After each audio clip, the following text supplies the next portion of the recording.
പ്രിയപ്പെട്ടവരെ, ദൈവകരുണയുടെ, ദൈവം നമ്മളെ സ്നേഹിക്കുന്നതിൻ്റെ അടയാളമായ പുലർകാല വിചിന്തനം ദൈവകരങ്ങളിലേക്ക് നമ്മളെ ഏൽപ്പിച്ചു കൊടുത്തുകൊണ്ട് ഹൃദയവും മനസ്സും കർത്താവ് അനുഗ്രഹിക്കുവാൻ ഈശോയോട് പ്രാർത്ഥിച്ചുകൊണ്ട് ഈ തിരുവചനം നമുക്ക് ശ്രവിക്കാം. നാഥനായ പിതാവേ, അങ്ങേ തിരുവചനം ശ്രദ്ധിക്കുവാനും ശ്രവിക്കുവാനും ഗ്രഹിക്കുവാനും എൻ്റെ ഹൃദയത്തെ അവിടം തുറന്നു നൽകണമേ. പ്രിയപ്പെട്ടവരെ, ഇന്ന് നമ്മൾ ധ്യാനിക്കുവാൻ പോകുന്ന ദൈവ തിരുവചന ഭാഗം യോഹന്നാന്റെ സുവിശേഷത്തിൽ കർത്താവായ യേശു ക്രിസ്തു മരണമടഞ്ഞ കല്ലറയിൽ സംസ്കരിച്ചതിന് ശേഷം ആ കല്ലറയുടെ പടിവാതിക്കൽ ഒരു സ്ത്രീ കരഞ്ഞുകൊണ്ട് കാത്തു നിൽക്കുന്നുണ്ടായിരുന്നു. അവളുടെ പേരാണ് മഗ്ദലന മറിയം.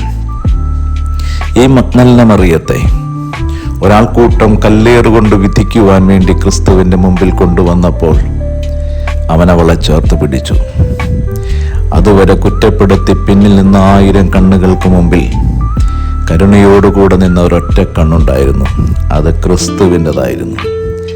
അന്ന് തൻ്റെ പഴയ പാപജീവിതത്തെ പാടെ വെറുത്തുപേക്ഷിച്ച് ക്രിസ്തുവിൻ്റെ പാദാന്തികത്തിൽ ജീവിതത്തെ വിട്ടുകൊടുത്ത ഒരു സ്ത്രീയായിരുന്നു മഗ്ദലന മറിയം.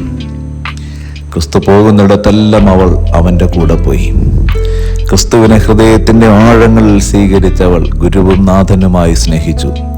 പിന്നീട് ഒരിക്കലും ആ ഗുരുപാദങ്ങളിൽ നിന്ന് അവൾ വേറിട്ട് മാറിയതേയില്ല. ആ ഗുരുപാദങ്ങളിൽ പ്രണമിച്ച് അവൾ ക്രിസ്തുവിനൊപ്പം ജീവിച്ചു. പ്രിയപ്പെട്ടവരെ, ക്രിസ്തു മരണപ്പെട്ട് കഴിഞ്ഞപ്പോൾ ആ കല്ലറയുടെ മുമ്പിൽ രാവില്ല പകലില്ലാതെ അവൾ കാത്തിരുന്നു. ഉദ്ധാനം ചെയ്ത ക്രിസ്തു ആദ്യം എഴുന്നേറ്റ് വരുന്നത് അവളുടെ മുൻപിലേക്കാണ്. തോട്ടക്കാരനാണെന്ന് കരുതി അവൾ ചോദിച്ചു, നിങ്ങൾ എവിടെയാണ് അവനെ എടുത്തുകൊണ്ട് പോയത്? എനിക്ക് കാണിച്ചു തരിക, ഞാൻ അവനെ എടുത്തുകൊണ്ടുപോയി സംസ്കരിച്ചോളാം. കണ്ണുനീരിൽ കുതിർന്ന് തൻ്റെ പ്രിയപ്പെട്ടവൾ തൻ്റെ മുമ്പിൽ നിൽക്കുന്നത് കാണുമ്പോൾ ക്രിസ്തുവിൻ്റെ ഹൃദയം അലിഞ്ഞു പോവുകയാണ്. മറിയം എന്നവൾ വിളിക്കുന്നു. ആ നിമിഷം മറിയം ക്രിസ്തുവിൻ്റെ പാദങ്ങളിലേക്ക് റബോനി, ഗുരുവേ എന്ന് വിളിച്ച് അവൾ പ്രണമിക്കുന്നു. ഇതാണ് പ്രിയപ്പെട്ടവരെ ഉദ്ധാനത്തിൻ്റെ ആദ്യത്തെ കണ്ടുമുട്ടൽ. ആർക്കാണ് ഉദ്ധാനം സാധ്യമാകുന്നത്? അനുഭവിക്കുവാനായിട്ട് കഴിയുക കൂടുതൽ സ്നേഹിക്കുന്നവർക്ക്, കണ്ണുനീരിൽ നിമഗ്നമായി നിൽക്കുന്ന ജീവിതങ്ങൾക്ക്. ഇന്ന് പ്രിയപ്പെട്ടവരെ, കർത്താവായ യേശു ക്രിസ്തു ഉദ്ധാനം ചെയ്ത മഹാരഹസ്യത്തിൻ്റെ കൃപ നിന്റെ ജീവിതത്തിൽ വന്നു ചേരണമെന്നുണ്ടെങ്കിൽ നീ ക്രിസ്തുവിനെ കൂടുതൽ സ്നേഹിക്കണം. കണ്ണുനീര് നിന്റെ ഉള്ളിൽ കിടന്ന് തിളച്ചു മറിയുകയും അത് നിന്റെ കണ്ണുകളിലൂടെ താഴേക്കൊഴുകിയും ജീവിക്കുന്ന ഒരാളാണ് നീയെങ്കിൽ ഇന്ന് നിനക്ക് ഉദ്ധാനം ചെയ്ത ക്രിസ്തു അനുഭവസ്ഥനായിട്ട് മാറും. മറിയം കൂടുതൽ സ്നേഹിച്ചു. അവൾ കൂടുതൽ ദൈവകൃപയിലേക്ക് ഉയർത്തപ്പെട്ടു.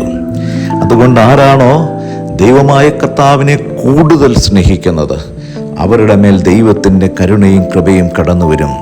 ദൈവം നിന്റെ കൺമുമ്പിൽ ഏതിരുട്ടിലും കർത്താവ് നിന്റെ പേര് വിളിച്ച് നിന്റെ കൂടെ ഉണ്ടാകും. കുഞ്ഞേ എന്ന വിളിയോടെ ദൈവം നിന്നെ ചേർത്ത് പിടിക്കുന്ന അനുഭവം ഉണ്ടാകും. നമുക്ക് പ്രാർത്ഥിക്കാം. ഈശോയെ, പകൽ നിന്റെ കരങ്ങളിലേക്ക് ഞങ്ങളെ നൽകുന്നു. ഹൃദയവും മനസ്സും നിന്റെ സന്നിധിയിലേക്ക് ഏൽപ്പിച്ച് നിന്നെ കൂടുതൽ സ്നേഹിക്കുവാൻ ഈ പ്രഭാതത്തിൽ എന്നെ പഠിപ്പിക്കണമേ. ആമേൻ.